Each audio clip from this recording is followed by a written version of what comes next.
Bueno, y seguimos acá en el estudio de Hora 20, estamos con el abogado Mario Chilling. Nos ha visitado varias veces el abogado aquí en Hora 20, hablando sobre casos de denuncias y investigaciones por abuso sexual en colegios particularmente, pero es conocedor de la ley y por eso lo invitamos. Abogado, ¿cómo está? Gracias por venir. Hola, muchas gracias por la invitación. ¿A qué pena se arriesgan estas personas si todo lo que se ha denunciado se confirma? Porque esto tiene que pasar por un proceso judicial, el mantener contactos sexuales con menores, el que haya explotación sexual infantil. Esto está dentro de un capítulo que la doctrina denomina corrupción de menores y consiste en la promoción y facilitación de prostitución de menores de edad.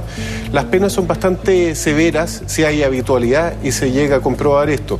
Parten en 3 años y puede ir hasta incluso 20 años de encierro. Hay un tema que hemos tocado varias veces y que es, en los casos de abuso sexual, es complejo el método de prueba, llegar con él hasta el final, en fin.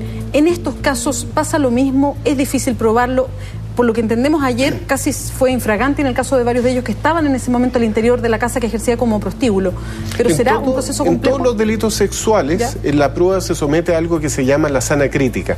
Es decir, existe una libertad probatoria, pero el juez debe someterse a 3 restricciones. No puede contradecir los principios de la lógica, las máximas de la experiencia y los conocimientos científicamente afianzados. En el caso de la promoción y facilitación de la prostitución infantil, además se dan ciertos elementos que ayudan, por ejemplo, la intervenciones telefónicas o los agentes encubiertos, que eso permitiría con mayor facilidad crear convicción en un tribunal y de esta manera obtener condena, más allá de lo que es el mero relato de un menor abusado sexualmente que tiene que someterse a pericias de credibilidad. Ahora, ¿qué pasa con las familias de estas adolescentes? Porque hay una que ha confesado que sabía que su hija estaba siendo explotada sexualmente, las otras todavía no se sabe, pero hay sospechas por parte de la Policía de Investigaciones que todos sabían. En ese caso, tanto los clientes como los facilitadores son sancionados por la ley. Cada uno de ellos tiene una responsabilidad y es lo que tiene que establecer la Fiscalía. Por eso que hasta donde yo he visto, probablemente que los delitos por los cuales se formalicen no sean solamente estos de promoción y facilitación de la prostitución, sino que se extiendan a otros más. Abogado, usted hablaba de corrupción de menores. Me gustaría afinar los términos. La policía hablaba de prostitución infantil. Hay varios organismos a través de las redes sociales que trabajan con niños que han sido explotados sexualmente que dicen, ojo, no es prostitución infantil, esto es explotación sexual infantil. ¿Cuál es el término que ocupa la justicia? Mire, la doctrina y la ley hacen distinciones. La doctrina habla de corrupción de menores, la ley dice promoción y facilitación de la prostitución de menores de edad. Hay que hacer la distinción. Si los menores son mayores de 14 años y menores de 18, entonces se da la figura que estamos hablando. Si tienen menos de 14 años, entonces ahí ya entramos derechamente en situaciones de inducción al abuso sexual o inducción a la violación.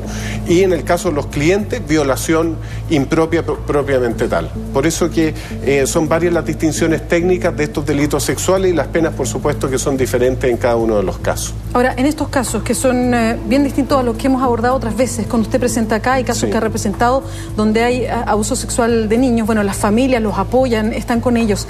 ¿Qué pasa en estas situaciones donde hay muchachas adolescentes que son muy vulnerables, donde la familia también está involucrada en el delito?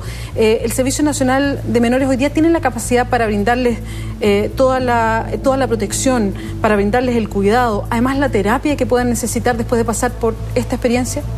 Eso se hace bastante complicado y es por lo mismo que yo ya me he reunido con algunos senadores, específicamente estoy trabajando con la senadora Soledad Alvear, de tal modo de entregarle la experiencia que estamos viviendo los abogados que litigamos diariamente en este tipo de delitos para de esa manera contribuir a algún proyecto de ley que permita una mejor protección de los menores, porque en este minuto se habla mucho de la persecución penal. Ya, van a encerrar a estas personas. ¿Qué sacamos con encerrar a medio mundo?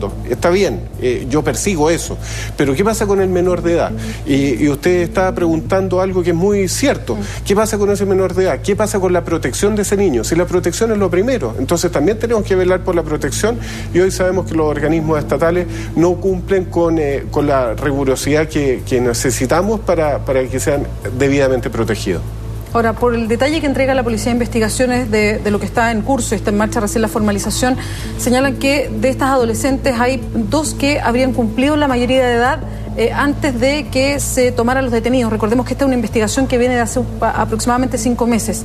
En ese sentido, ¿se siguen aplicando en el caso de ellas leyes que tienen que ver con violación, con abuso de menores? Ahí hay que hacer la distinción, porque en Chile la prostitución no está prohibida por ley. Existen ciertas restricciones por el Código Sanitario respecto a los prostíbulos, los burdeles, pero la prostitución propiamente tal o el comercio sexual entre mayores de edad no está sancionado, no constituye delito. Mayor de 18. De 18 en adelante las personas tienen plena libertad sexual y pueden realizar comercio sexual sin que sea eso sancionado. Ahora estamos hablando con el abogado Mario Chilling, que tiene experiencia en casos de abuso sexual, litigando incluso en tribunales. Usted apuntaba a los aspectos donde la ley de alguna manera se ha quedado atrás a la hora de proteger, y no me refiero al futuro, de protegerlos con terapia, sino en el momento en que se está llevando un caso a la justicia. ¿Con qué se enfrentan ustedes como abogados cuando tienen que llevar adelante con los jueces este tipo de procesos? Bueno, la dificultad mayor consiste en la victimización secundaria que se realiza al menor de edad, porque tiene que relatar en varias ocasiones, en distintas instancias, qué es lo que le ha sucedido, y eso va en perjuicio a su recuperación, a su terapia. En los países desarrollados, y lo hemos comentado en este mismo programa, prácticamente considera un salvajismo lo que estamos haciendo, porque ellos ya han superado esa traba, esa etapa, y están trabajando en forma mucho más integral la protección del menor de edad, sin tener que repetir una y otra vez en distintas instancias para lograr una prueba suficiente y lograr las condenas. Abogado Mario Chilling, muchas gracias por acompañarnos aquí en Hora 20. Encantado de colaborarles. Buenas noches. Muchas gracias.